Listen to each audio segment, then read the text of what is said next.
¿ok? Leamos en Apocalipsis capítulo 22, versículo 18 al 19.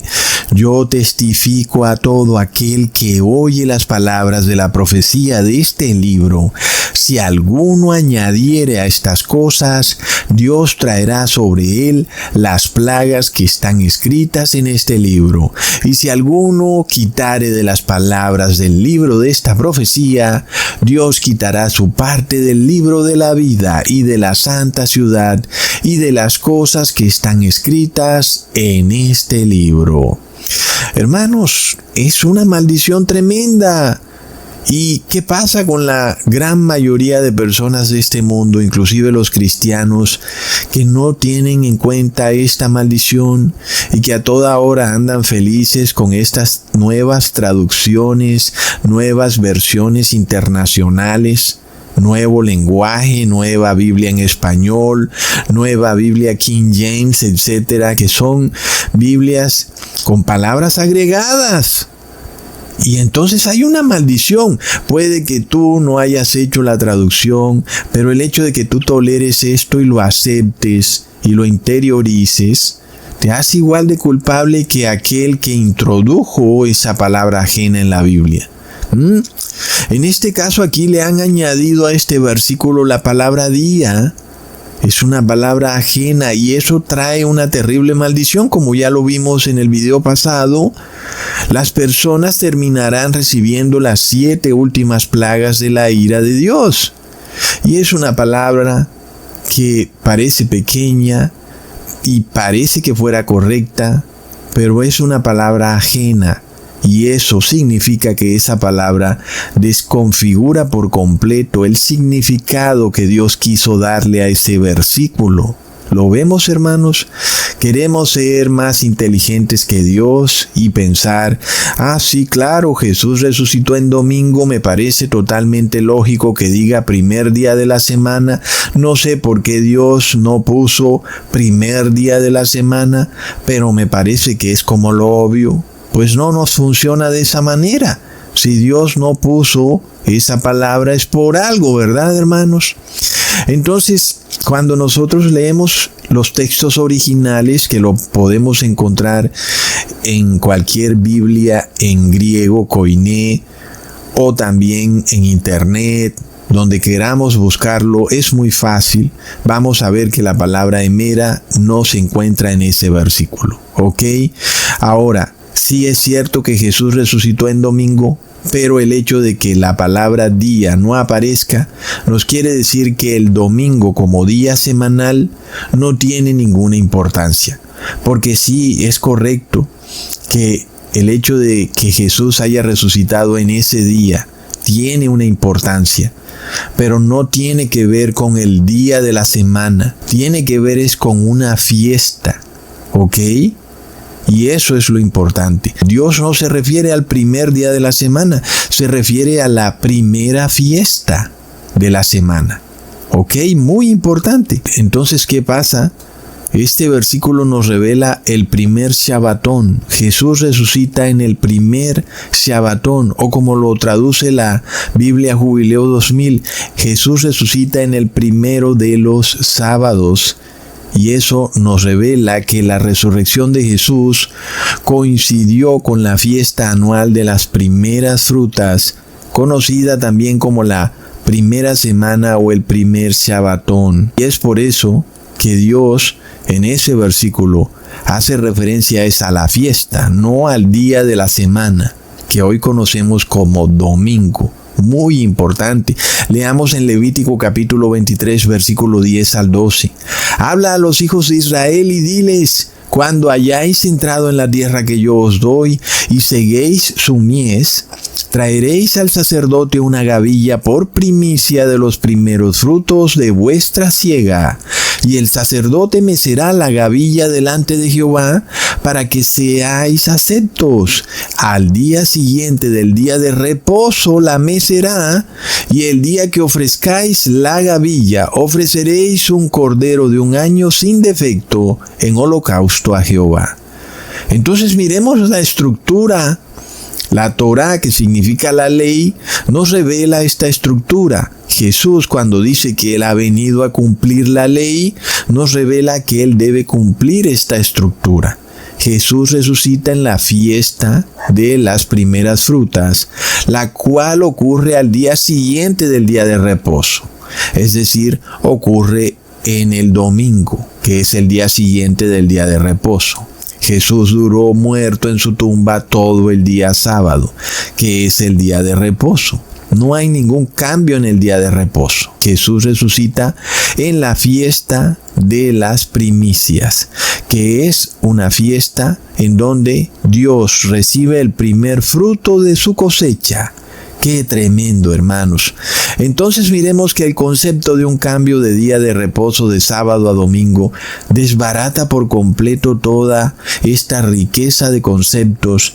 Es una teología muy bella que Dios deja en la palabra y que se cumple. Y es lo importante, es decir, la mayoría de personas piensan que el Viejo Testamento es obsoleto y que no tiene nada que ver con el Nuevo Testamento. Y aquí está Jesús siendo el cumplimiento vivo de esta fiesta de las primeras frutas. Y es también importante para nosotros, así como lo fue para los apóstoles, ¿ok? Y estas fiestas ya no se celebran en el campo físico, en comida o bebida, en días de fiesta. No, se celebra ahora en el campo espiritual, y así lo hicieron los apóstoles, por supuesto. Entonces, en este día de las primeras frutas, empieza este periodo en el cual los apóstoles esperan la promesa del Padre. Es en ese mismo día cuando Jesús les dice: miren, quédense un momentico en Jerusalén hasta que venga la promesa del Padre, ¿ok? Es decir, que el cumplimiento de la fiesta de las primeras frutas marca el inicio de un periodo de espera, el cual finaliza en la fiesta del Pentecostés, ¿ok? Y ahora para nosotros, en los tiempos finales, así como Jesús fue esa primicia, luego seguimos nosotros. Leamos en 1 Corintios capítulo 15 versículo 20. Mas ahora Cristo ha resucitado de los muertos, primicias de los que durmieron es hecho. Entonces empezamos ese tiempo de espera. Jesús es esa primicia. Luego ahora vienen los apóstoles, luego seguimos nosotros, hermanos. ¿No es eso increíble? Miremos el error de estar cambiando el día de reposo, porque entonces si esta fiesta empieza al día siguiente del día de reposo, pues si nosotros lo pasamos del sábado al domingo, la fiesta empieza un lunes. Y resulta que esta no es la estructura que Dios ha dejado. Y por eso quienes estén guardando un falso día de reposo, pues no van a recibir la promesa del Padre. Así de seria es la cosa, ¿verdad, hermanos? Recordemos que se dice primera semana o primer Shabbatón porque los apóstoles debían contar 7 semanas o 7 Shabbatón, 7 sábados, que son 7 fiestas, hasta llegar a la fiesta de Shavuot, o en griego la fiesta de Pentecostés, que en español la conocemos como fiesta de nuevo grano. Esta fiesta finalizaba al día siguiente del conteo de las 7 semanas, es decir que 7 por 7 da 49, y eso caía también en día de reposo en sábado. Al día siguiente venía entonces la fiesta del Pentecostés, y entonces ahí venía la promesa del Padre. Leamos en Levítico capítulo 23 versículo 15. Y contaréis desde el día que sigue al día de reposo, desde el día en que ofrecisteis la gavilla de la ofrenda mecida, 7 semanas cumplidas serán. Hasta el día siguiente del 7º día de reposo contaréis 50 días. Entonces ofreceréis el nuevo grano a Jehová. Entonces miremos lo absurdo de estos pseudo cristianos que no conocen la Torá. Decir que porque los apóstoles recibieron la unción del Espíritu Santo en domingo, eso quiere decir que de nuevo el domingo es ahora el día de reposo. pues no entienden nada. No entienden la estructura que Jesús les había dejado a los apóstoles para seguirle las huellas a esta unción especial que Jesús tenía para ellos. Y si ellos no tenían estas fiestas en su mente y no estaban contando estas semanas, se hubieran perdido de la unción. Es decir, esta unción debía caer específicamente en el día de la fiesta del nuevo grano. Y si ellos hacían mal el conteo, pues se perdían de esa unción. Así de sencillo. Es de locos, hermanos. Entonces, ¿qué pasa? Esto se repite en los últimos tiempos también. Pongamos atención a eso, hermanos. Leamos en Hechos capítulo 2, versículo 1 al 3. Cuando llegó el día de Pentecostés, estaban todos unánimes juntos, y de repente vino del cielo un estruendo como de un viento recio que soplaba, el cual llenó toda la casa donde estaban sentados, y se les aparecieron lenguas repartidas como de fuego, asentándose sobre cada uno de ellos. Tremendo. Hermanos, los apóstoles, si no hubieran seguido la estructura de las fiestas, se hubieran perdido de esta unción. Es así de sencillo. Y a los cristianos falsos de hoy en día que reposan en el falso día de reposo dominguero, ellos sí se van a perder de la unción, de la promesa que el Padre tiene para ellos. Y ya lo hemos visto que ha ocurrido, ¿verdad, hermanos?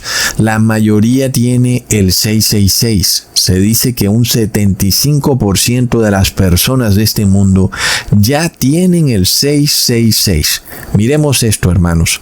Los apóstoles sabían perfectamente que esta promesa del Padre no era de ninguna manera la unción de un tercer Dios desconocido para ellos, un Dios que luego sería inventado 350 años más tarde. El tal tercer Dios o tercera persona de la Trinidad, inventado en el Concilio de Constantinopla en el año 381 después de Cristo.